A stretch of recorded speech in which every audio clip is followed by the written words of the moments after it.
Transformers, more than meets the eye. Today we have an exciting G1 Transformer to review. This is Chucky from Collecting for Fun, and today we are reviewing the classic Transformer Reflector.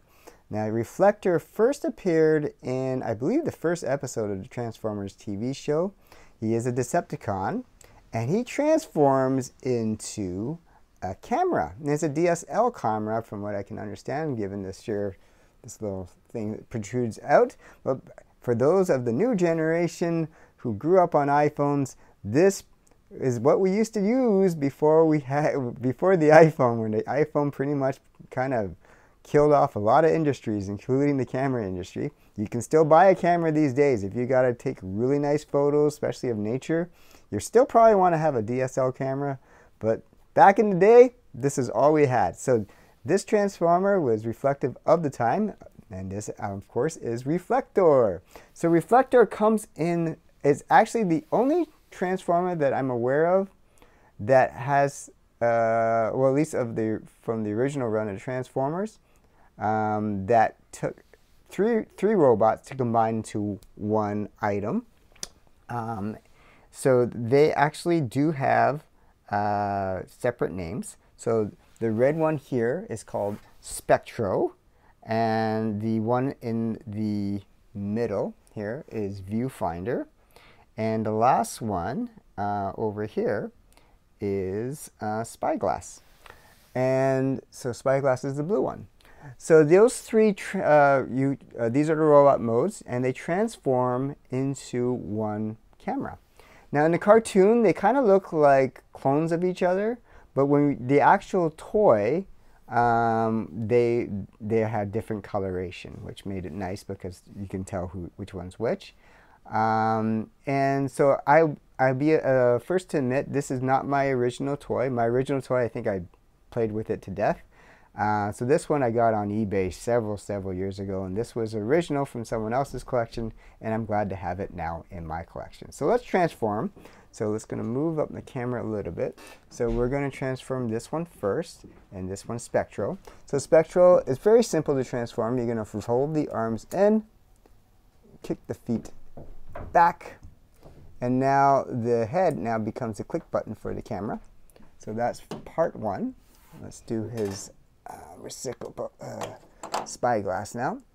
Spyglass, we're going to flip the arms back here, and we're going to kick the feet over here, and then we're going to put that thing over top of his head so we don't have to twist his head around. You obviously can release the cannon here, and now it becomes the flash. And then now we got Viewfinder. So Viewfinder, you just kind of push his arms inwards, all right, and then you're going to kick his feet backwards. So again, I love the G1s because they're very intuitive, right? And again, mine, I originally had this as a kid. I think the only way you can get this was through mail order back in the day, at least in North America. I think in Japan you can just buy it off at the store, but in North America you had a mail order to get this one. And I believe the one I got was either, like, I bought it at a store, I remember that, or my parents did anyways. So I don't know if it was a knockoff or one that came from Japan, but we did have one, but I played with it to death, so it died. So this is a transfer here. Now, I believe this did come with some other weapons. I mean, obviously we have the cannon here. There might have been other guns or stuff, but I do not know where they are currently. So this kind of joins in. You connect, oh sorry, I forgot to mention, you connect the slots into here. So you really have to knock these in, otherwise they won't line up properly. And so we're going to lock this in. There we go. And then we're going to lock this in. I have the feet in right now. And we'll lock that in. There we go. So there is the camera. Did I lock that in properly? Maybe not. Let's lock that in a little bit there. There we go. So there's the camera now. So you can see, you know, it looks like an old style camera. I actually do have a DSLR camera that kind of shaped similar to this. Not exactly, of course. You know, I like this coloration. You know, we got the nice red, you got the Decepticon symbol there. You got his name across there, Reflector. Again, the sticker's peeling because of the age. This thing is a 40-year-old toy. This is, I mean, they came out. This was one of the. This was in the pilot episode of Transformers. Interesting enough, I think, I don't know, he's one of those ones that kind of cloned himself in the Transformers, so there are several of them, so who knows how. I never really explained how that one worked, but anyways, I think this one, the robot in the Transformers cartoon anyways, more for surveillance, and I guess lots of bodies, kind of like, yeah, he kind of duplicates himself.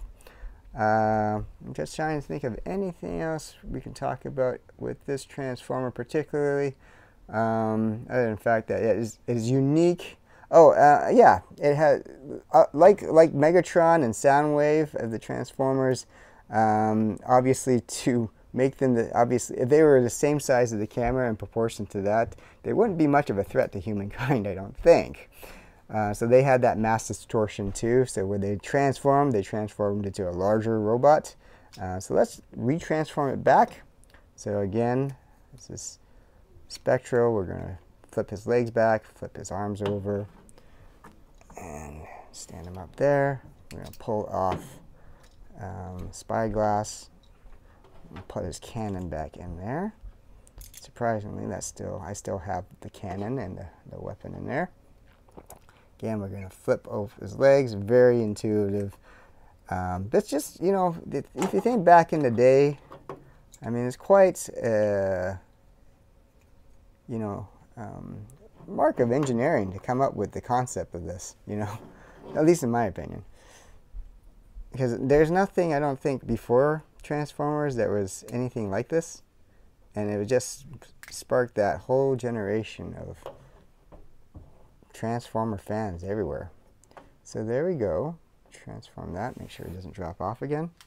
So we already have Reflector. Again, we got Viewfinder in the middle, Spectro over here, Spyglass over here. And yeah, what do you guys think of Reflector? I think it's a pretty cool Transformer in my opinion. It's a Decepticon, so it's one of those evil robots, but you know, it's a pretty cool Transformer toy to have around. Wasn't much used in the cartoon as far as, I don't think they made any significant plot change, or they didn't really drive the plot too much, but hey, cool Transformer to have around. I just like it, you know, having it around and looking at it and playing with it once in a while. So does my son, and he's the one that encouraged me to review this toy.